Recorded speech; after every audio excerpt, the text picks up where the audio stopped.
Hello students, welcome to EPG Pathshala. I am Dr. Renu Tyagi from Sardar Patel Institute of Economic and Social Research. Today we will be studying the module The Adaptation to the Heat Stress under the paper Human Growth, Development and Nutrition. As we all know that environment can have the major influence of the human physiology and the structural changes. Environment effect on the human physiology have been studied in quite details, and one of the most studied change in the human physiology with the change in the environment is the thermoregulations for the body, as because body has to adapt as per the change in the temperature. The thermoregulation is an important physiological change in the human body because thermoregulation is quite important or quite necessary for various body functions to be carried out in a normal manner. It's required for the blood to flow in our body and to maintain the body functions at a regular or at the normal level. Human beings and many other mammals have this quality of maintaining the stable temperature during the cold winters and during the warmer summers. So thermoregulation is quite important phenomena that way among the human beings. The two main important changes of the human evolutions or adaptation due to the human evolutions can be studied as the thermoregulation and the change in the human structural changes, which is the change from quadrupedalism to the bipedalism. The thermoregulation, we can say, is the change from the ectothermic maintenance of the temperature to the endothermic level among the human beings due to the heat stress. And the bipedalism is because of the change in the environment. There was a change in the more pressure on the human bones, which led to the change from the quadrupedalism to the bipedalism.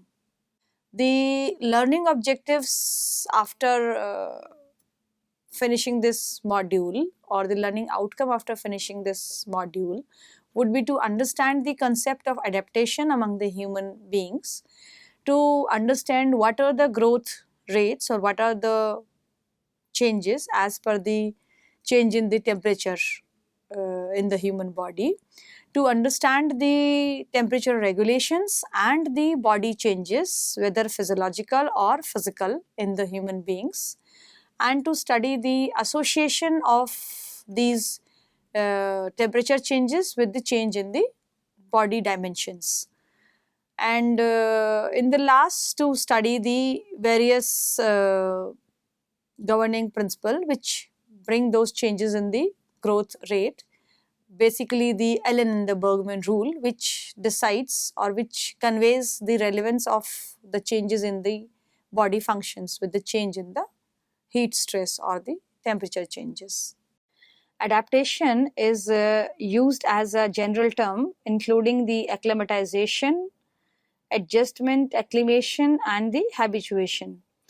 An adjustment to a particular environment or the stress, either by an individual itself or by the evolutionary process, can be classified as an adaptation. In biology, an adaptation, also called an adaptive trait, is a trait with current functional role in the life history of an organism that is maintained and evolved by the means of natural selection. Adaptation refers to both the current state of being adapted and to the dynamic evolutionary process which leads to the adaptation. Adaptation, no doubt, contributes to the fitness and the survival of the individual. An organism faces a succession of environmental challenges as they grow and develop and are equipped with an adaptive plasticity as the phenotype of the trait develops in response to the imposed condition. The developmental norm of reaction for any given trait is essential to the correction of adaptation, as it affords a kind of biological insurance or resilience to the varying environment. Stress could be classified as any factor which interferes with the normal limits of the operations of an organisms and keep it under the limited movement. However, the capacity of any stress to induce the adaptation is a function of its application intensity, duration, frequency and the variability, and of the genetic, phenotypic and situational status of the individual. In a modification of the training impulse model, these variables may be used to quantify the cumulative adaptation impulse or the stress volume. This is a graphical representation of the adaptation theory. It's an hypothetical illustration of the physiological change in a human body following the application and the withdrawal of an adaptation stimulus. As from the picture, we can clearly see that if an adaptation stimulus is given to a particular individual, then that person shows adaptation growth curves and the physiological responses may be reached to the maximum level or to the submaximal level. But if that particular stimulus is withdrawn, then that particular individual's adaptive capacity can again go back to the initial stage, and they can go to the pre-adaptation state in fact. So, and it also shows us the adaptation threshold.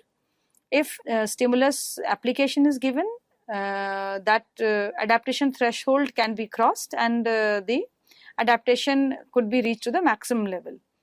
But the loss of adaptation is clearly seen with the withdrawal of the stimulus. Now let's see what is growth rate.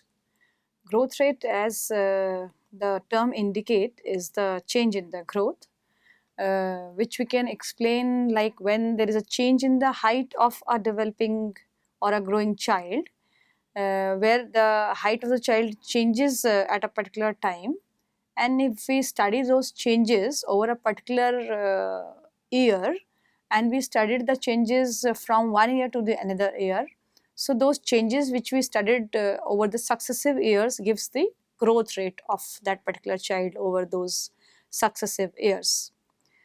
So this growth rate gives a better idea of the height of a child over that particular period, rather than the studying the height at a particular year or the first year.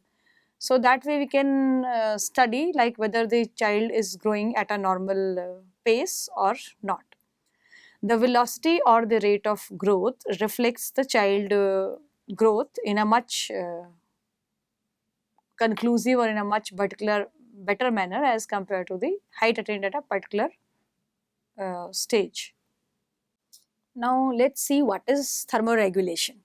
What do we understand by the term thermoregulation? As the term itself suggests, it is the regulation of the temperature in the body.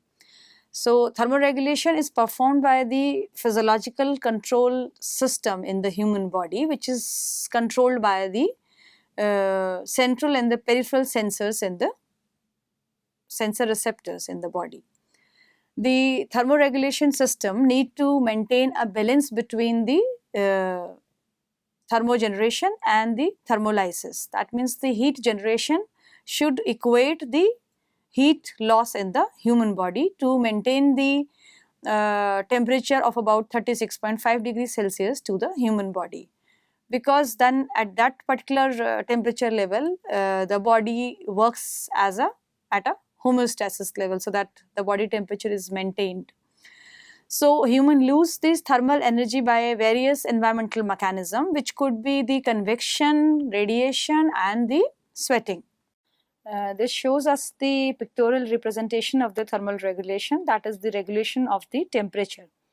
As we can see, like it shows the manipulated variables as well as the disturbance variables. The manipulated variables are the heat formation, heat absorption, heat dissipation and heat resistance. Whereas the disturbance variables could be seen as the heat formation and the ambient temperature, which keeps on changing. And the controlled variables are shown as the core body temperature, which is controlled. The controlled system is the internal body core, and it shows how the thermoregulation is maintained in the body. The role of the sweating becomes very important or extremely important during the rise of the environmental temperature to a greater or to the higher level, because it becomes important because losing the energy by the sweatings makes the temperature to come at the normal homeostatic level to manage the different body functions at the optimum level. And as we know that this is the capacity of the human being only to manage the temperature at a particular level in the heat stress as well as during the colder winters. This table shows us the differences in the immature thermoregulation to the mature thermoregulation. As we can see that the specific type of heat stress is showing us how the thermoregulation is influenced or affected.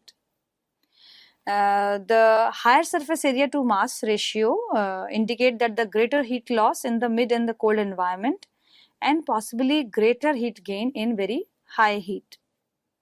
The lower sweating rate kind of heat stress indicate a less heat lost via the evaporative cooling in the hot climate. The well-developed vasodilation, the relaxation of the blood vessels, is effective shunting of the blood from periphery to the core, where the higher skin temperature in the heat stress. The lower blood volume and the maximum cardiac output is an indicator of the possible cardiac instability while active in the heat stress. The smaller sweat glands and the lower sweating output, a lower sweat gland sensitivity and the higher sweating threshold. Similarly, we can see like heat stress of greater oxygen cost of the locomotion is the greater metabolic rate production during the exercise. So these are the different ways which shows us the effect of the thermoregulation in the different heat stresses. The temperature and growth rate variation. The climate appears to influence the growth and the development, helping to determine the body size and the proportions. According to the Bergmann and the Allen rule, the body size and the proportion of warm-blooded polytypic animal are related to the temperature. The Allen rule states that longer extremities and appendages relative to body size are found in the warmer climate, while the reverse is true in the colder climate.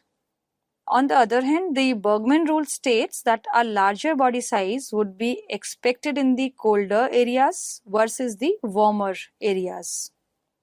The relationship observed between the body proportions and environmental temperature can be explained in the terms of body thermoregulatory processes. A link between the adult human body size and environmental temperature evolved through adaptation to heat stress, was first recognized a century ago and is well accepted in the human biology. Increasing heat stress favors a small body size and an increased ratio of surface area to the body mass. Many developing country population inhabit relatively hot environment compared to the industrialized populations. But growth faltering in developing countries is invariably attributed to the combination of poor nutrition and infection. The growth faltering can relieve the heat stress in both infancy and the childhood. The hypothesis that heat stress plays a role in the human growth faltering in hot environment therefore merits empirical investigations. According to the Newman, a smaller stature observed near the equator supports the Bergmann rule, and the shorter legs among the Inuits supports Allen rule. The shredder demonstrated that amount of the body surface tends to increase from cold to the hot climate. A negative correlation between adult body mass and environmental temperature has been demonstrated by several scientists. As Kleber demonstrated in his monograph, The Fire of Life, heat production is proportional to the body mass, m, but the heat loss is proportional to the surface area, Sa. The ability of an individual to conserve or lose the thermal energy is therefore strongly influenced by the surface area to the body mass ratio. Adaptation to the thermal stress has been explained the tall, lean proportions of the Nilotic population of East Africa and the small stature of the tropical rainforest inhabitants. such as the Mabuti. Both these adaptations increase the surface area to the body mass ratio, facilitating the heat loss. In hot environments, the cultural factors are less successful at mitigating the thermal stress, and greater variation in the body size and shape is seen. For instance, a stronger relationship between the size and the environment temperature was demonstrated in the African population than in population inhabiting the more temperate climate. This graph shows us the relationship between the mean annual temperature and the relative sitting height of the different population groups all over the world. Some of the specific population displayed here are the Americans, Negroids, African Europoids, and Mongoloids. As we can see from this graph, the higher is the mean annual temperature, the lower is the sitting height. So with an increase in the temperature, we can see a decline in the relative sitting height of an individual, especially among the American and the Mongoloid population. However, this doesn't fit to the African Europoids and the Negroid population. It shows us the Allen rule and its application. As we can see that these rectangular prisms have the same volume, but they have the different surface areas. So Allen rule is a biological rule given by the Joel S.F. Allen, and this rule says that the body shapes and proportions of the endotherms vary by the climatic temperature by either minimizing the exposed surface area to minimize the heat loss in the cold climate, or maximizing the exposed surface area to maximize the heat loss in the hotter climates. This rule predicts that endotherms from hot climate usually have the ear, tail, limb, snout, etc. that are long and thin, while equivalent animals from the colder climate usually have the shorter and thicker versions of those body parts. It has been seen that there is a negative association between the body mass index and the mean annual temperature for indigenous human populations. Means that people who originate from the colder region have a heavier build for their height, and people who originate from the hotter region have a lighter build for their height. As we can see from this picture, these are the two regular prism which have the same volume, but they have the different surface area. So surface area and volumes shows our differences in these two type of figures. The Bergmann rule, as we have already defined the Bergmann rule, it was a ecological principle which is given by the Bergmann, and it states that the body mass increases with the latitude. The human population who live near the poles, including the Inuits, Aleut and the Sami people, are on an average heavier than the population from the mid-latitude, consistent with the Bergmann rule. They also tend to have the shorter limbs and the broader trunk, which is consistent with the Allen rule, which we have already studied. The Native American populations are generally consistent with the Bergmann rule, although the cold climate and the small body size combinations of the eastern Eskimos, Kenai Indians, Yuki, Andes native and the Harrison Lake Lillooet runs contrary to the expectations of the Bergmann rule. Neumann contends that the Bergmann rule holds for the population of Eurasia, but it does not hold true for those of the sub-Saharan Africa. The Bergmann rule, as we have already come to know, that Bergmann rule is an ecological principle, and it states that the body mass increases with the latitude. So the population who lives near the pole are generally having the big body sizes, and the population who are staying at the equator are supposed to have or considered to have a smaller body size. And there are many evidences which have been given by the different scientists for proving the Bergmann rule, and it is supported by the research on the different population groups at those specific places. So the body size keeps on increasing towards the pole and it keeps on decreasing while coming towards the equator. Now let's see, why is heat adaptation necessary? The ability to respond to heat is seen in all human population regardless of the environment in which they now live or how many generations they have been removed from the heat. It is very clear that physiological adaptations remain of paramount importance in the survival. The heat adaptations are very much necessary not just for human being but for every single organism for their better survival in the hotter environments. Humans acclimate to the heat in a rapid and an effective manner. Acclimatization involves increased sweating, which reduces the body temperature and circulatory strains. The stimulus is elevated body temperature for short periods over several consecutive days. In addition to a higher rate of perspiration, acclimatization also involves a greater sensitivity to environmental heat, as evidenced by the lower temperature at which sweating begins, as well as a redistribution of recruitment pattern and a greater sodium and chloride economy. Well adapted human beings are more easily able to tolerate heat and enhance the level of heat tolerance. The acclimatization to heat has a positive effect on the work performance and improve the maximum work capacity. Because once they are acclimatized to the heat, they will be able to give the more efficiency in their work. They will be able to work for the longer hours, for in a better way, and this increases their work capacity level as well. A linear body build is of advantage in the hotter climate if it promotes the heat loss. So we can see the different kind of acclimatizations in the different kind of climate. Now student, let's see what is heat stress.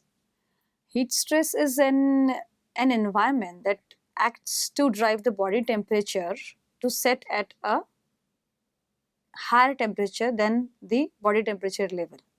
So if it makes the body temperature to rise to a homeostatic level, then that stress called as the heat stress. Any factors, that is any high temperature or any limit or any combination of the factors or high temperature or high humidity outside in the environment generally overloads the thermoregulatory system and it can raise the temperature of the body. What could be the components of the heat stress? The heat stress basically is composed of two components, that is the heat load and the heat dissipation. The heat load is the heat generation in the body, and the heat load can be added to the body by various metabolic processes which are taking place in the human body, and due to the different heat exchanges which are taking place in the human body with the external environment. And it could be due to the radiations and due to the convection processes which are taking place in coordination with the environment and the human body.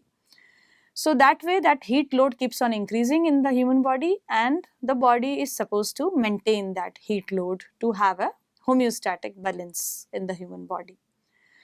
On the other hand, the heat dissipation or the loss of heat from the human body can take place through the sweating process only from the human body by the evaporation method.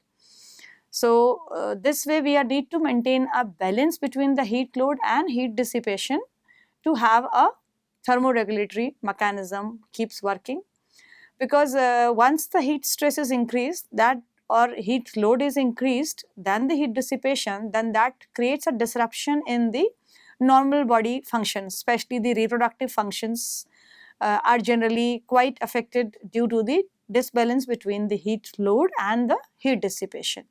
So that thermoregulatory mechanism keeps working in our body and it maintains the heat dissipation as well as the heat load balance.